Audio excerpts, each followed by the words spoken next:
Hello கண்டிங் channel people, ஒரு மிக முக்கியமான விஷயம் என்ன அப்படின்னு பார்த்தீங்கன்னா, உமா ரமணன் மேடம் இப்போ உயிரிழந்துட்டாங்க அப்படின்ற செய்திகள் நமக்கு தெரிஞ்சிருந்தாலும், இப்போ ரொம்பவே சீக்கிரட்டாக எல்லாருமே ரொம்பவே அஃபெக்ட் பண்ணக்கூடிய வகையில் இருக்கிறது என்ன அப்படின்னா, இப்போது அவங்களோட பர்த்டே அன்னைக்கு இறந்து போயிட்டாங்க அப்படின்ற விஷயங்கள் எல்லாருக்குமே ரொம்பவே சோகத்தை ஏற்படுத்தியிருக்கு அப்படின்னு தான் சொல்லணும்.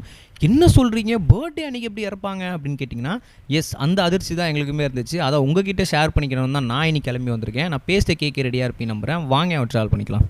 முதல்ல ஒரு மிக முக்கியமான விஷயம் என்ன அப்படின்னு பார்த்தீங்கன்னா, நம்மளுடைய உமா ரமணன் மேடம், எஸ், கிட்டத்தட்ட வந்து சினிமா துறையில் அவங்களோட மியூசிக் இண்டஸ்ட்ரீஸில் மிகப்பெரிய ஒரு கால் தடம் படித்தவங்க தான் நம்ம உமா ரமணன் மேடம். அப்படி இருக்கும் சமயத்தில் அவங்க இப்போது, அதாவது மே 1ஆம் தேதி 7:45 மணிக்கு நைட்டு வந்து இறந்துட்டாங்க அப்படின்ற செய்தி கேட்ட உடனே எல்லாருக்குமே ஒரு நிமிஷம் வந்து ஃபேக் நியூஸோ அப்படின்ற அளவுக்கு தோண ஆரம்பிச்சிது. பட் இருந்தாலும் கூட 70 வயசு ஆனதுனால அது வந்து வயது மூப்பு காரணமாகவும் உடல்நிலை கோளாறு காரணமாகவும் உயிரிழந்துட்டாங்க அப்படின்ற நியூஸை கேட்டதுக்கப்புறம் அது அஃபிஷியலாக நம்பக்கூடிய வகையில் தான் இருந்துச்சு. நிறைய திரையுலக பிரபலங்கள், அது மட்டும் இல்லாமல் நிறைய பாடகிகள் எல்லாருமே வந்து இரங்கல் தெரிவிச்சிட்டு இருந்தாங்க. அப்பத்துலேருந்து ட்விட்டர்லாம் பறக்க ஆரம்பிச்சிது.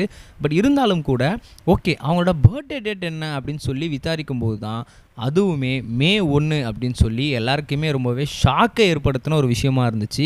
என்னப்பா இது, மே 1ஆம் தேதியே பிறந்திருக்காங்க, மே 1 இறந்துருக்காங்க, 73 வயசு ஆயிருக்கு அப்படின்ற அளவுக்கு இருக்கும்போது எப்படி இது அப்படின்னு சொல்லி எல்லாருக்குமே தூக்கி வாரி போட்டுக்குச்சு அப்படின்னு தான் சொல்லணும். கிட்டத்தட்ட இப்போ என்ன நடந்திருக்கு அப்படின்னு பார்த்தீங்கன்னா, இதை பற்றி சித்ரா மேடமுமே பேசியிருக்காங்க. அவங்க என்ன சொல்லியிருக்காங்க அப்படின்னா, எனக்கு எப்போல்லாம் பர்த்டேவோ அவங்க அப்போல்லாம் எங்களுக்கு கால் பண்ணுவாங்க. அதாவது எனக்கு ஜானகி மேடமுக்கெலாம் பர்த்டே அப்படின்னா உடனே இவங்க தான் ஃபர்ஸ்ட் கால் பண்ணுவாங்க பர்த்டே விஷ் பண்ணுறதுக்கு.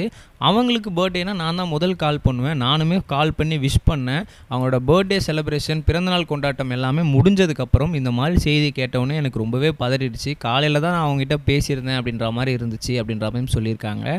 ஸோ மாறி நாங்கள் விஷ் பண்ணிகிட்டு இருந்தோம், இப்போ திடீர்னு மாரி ஆகிடுச்சு அப்படின்னு சொல்லி அவங்க வருத்தத்தை தெரிவிச்சிருக்காங்க.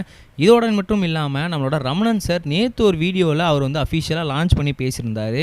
ஸோ என்னோடய ஒய்ஃபோட டெத்தை, அதாவது உமாவோட டெத்தை நீங்கள் வந்து எந்த ஒரு சோஷியல் மீடியா பிளாட்ஃபார்மும் சரி, எந்த ஒரு டிவி சேனல்ஸுமே வந்து கவர் பண்ணவே இல்லை அவங்களோட இரங்கல் இறுதி அஞ்சலியை. ஸோ நாங்கள் தான் வேணான்னு சொல்லியிருந்தோம். ஸோ எதனால் அப்படின்னு பார்த்தீங்கன்னா, அவங்களோட டெத்து வந்து ரொம்பவே அமைதிகரமாக இருக்கணும் அப்படின்னு சொல்லி நாங்கள் விரும்பணும். அதுதான் அவங்களோட ஆசையுமே.